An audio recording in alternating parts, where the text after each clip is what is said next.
For more about the state of Chinese-American relations, we are joined now by Cheng Li. He is Director of Research at the China Center at the Brookings Institution in Washington. Mr. Li, thank you for being with us.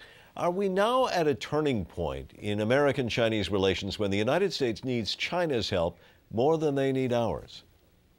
I think we need each other. I'm not sure whether it's turning point or not. But the problem is that most of the people in China, including Chinese leaders, they know that China needs the United States. But not the same way. Many Americans, some American politicians do not understand that well. We also need China in various issues. We need particularly how to recover from the global financial crisis.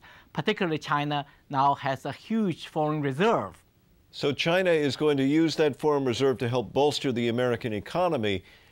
Americans, in turn, what? Get back on their feet, spend money, and this now means they buy Chinese goods?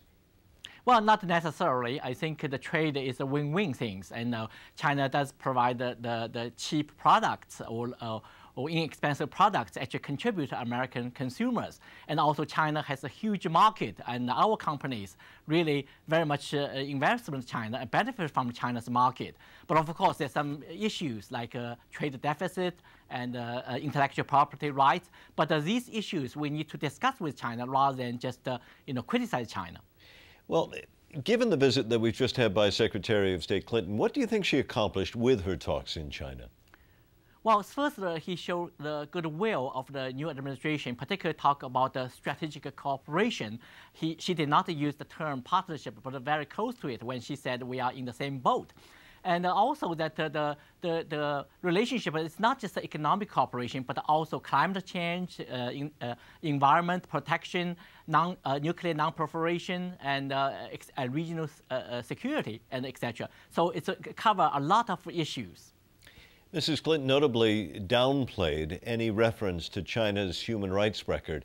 Do you think that's because the United States now needs so much economic assistance from China? Of course, that she actually mentioned the human rights issues and Tibet during her visit in Beijing and also in her talk in New York with Asia Society, but does not mean that we only should concentrate on human rights, because engagement with China included many other issue areas. You cannot imagine the first trip to China only discuss human rights without talking about the broad economic cooperation. This is the new diplomacy with the new administration. I think she did well in that regard. Cheng Li, thank you very much for talking with us today. Thank you.